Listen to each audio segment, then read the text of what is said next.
What's going on, guys? You'll notice there is a change of scenery because I'm doing a kitchen build out so that I can make a better quality video for you guys.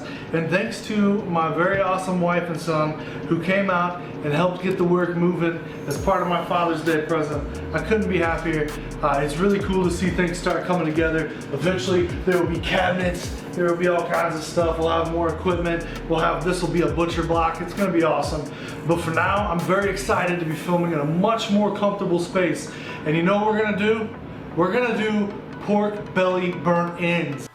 Now, I was able to grab this piece of pork belly from a local butcher shop. There's a few things that you'll notice. First, when we flip it over, I had the skin trimmed low because we're gonna go for tender. We don't want that skin getting tough and chewy, and it will over the course of a smoke. Next, it looks a lot like bacon because this is where bacon comes from. It's the best part of the pig if you're going for all out flavor. Now, a lot of people were super stoked on this knife when I used it in another video. It's the Dalstrong Omega Series carving knife. It's out of stock, but I've linked the comparable one below. Now, find your grain and start your initial cuts across the grain. Make sure you leave your slices thick. They're gonna shrink up on you because there's so much fat content in the belly. That's why it's so good. Also, you're gonna wanna try to keep your slices as even as possible. It's not super important, but for aesthetic's sake, it's nice. I'll probably end up screwing it up and have some weird lopsided looking pieces because that's how I get down. You'll wanna square your pieces off.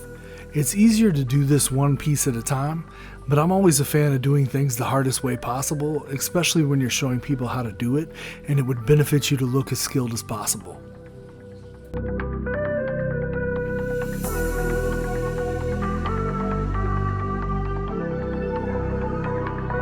Once you get your pieces squared off, it's time to season the living hell out of these MFs. I'll be using our barbecue rub, which will be available on skullandmortar.com one of these days, maybe by the time you see this video, but probably sometime in the year 2033. Now, make sure you season it heavy. This is what's gonna make your bark, so hit every side. You want every single edge to be as packed with as much flavor as possible. Now, once you get your pork belly rubbed, grab a rack and spray it with nonstick spray. Seriously, the fat melting is gonna cause you some major sticking problems later otherwise. Don't be a friggin' hero, bro. Make sure you leave space between your pork belly chunks to allow the heat to get in between and to allow your bark to really pop. Now, once you get all of your pork belly pieces racked up, make sure you get your smoker going at about 275 degrees and throw these little morsels right on in. We're gonna let them sit for about 2.5 hours, maybe 3 depending on how big your chunks are.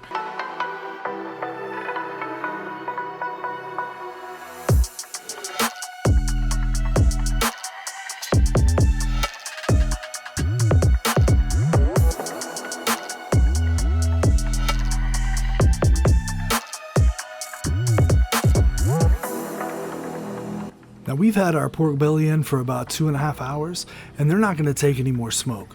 They have a great bark, and it's time to tenderize them.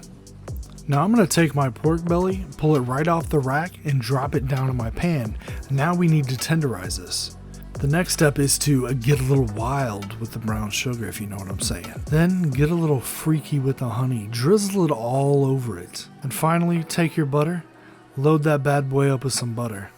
And when you're done with all that, you're gonna tight wrap it with foil. Make sure that you get it as tight as possible because you don't want any of the moisture coming out of there.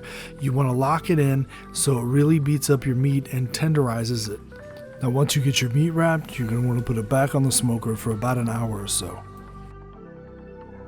Now, here's where you want to get your glaze ready. I'm going to use about 1/8 cup of apple juice, a 1/2 cup of my barbecue sauce, a tablespoon of this liquid lava, and about 1/8 cup of Gator Jam. Use any barbecue sauce, hot sauce, and jelly you prefer, but I'd recommend a jelly with apple in it since it goes well with the apple juice. Now, I'm out of gloves and a brother isn't trying to burn his hands, so I'm going to go ahead and use these tongs, but notice how soft these burn ends look. This is exactly what I'm looking for. Now, grab your glaze and pour it on into your pan. Make sure you really coat all sides of your pork belly. It's way easier if you do it with your hands like a real OG, but I'm trying to have feeling in my fingers tomorrow. Once you have it sufficiently coated, Go ahead and throw it back into your smoker. This time you're only going to need 5-10 minutes max. Alright guys, and these are our pork belly burnt ends. Look at that. Look at that, just disintegrate to the touch. Let's have a bite here.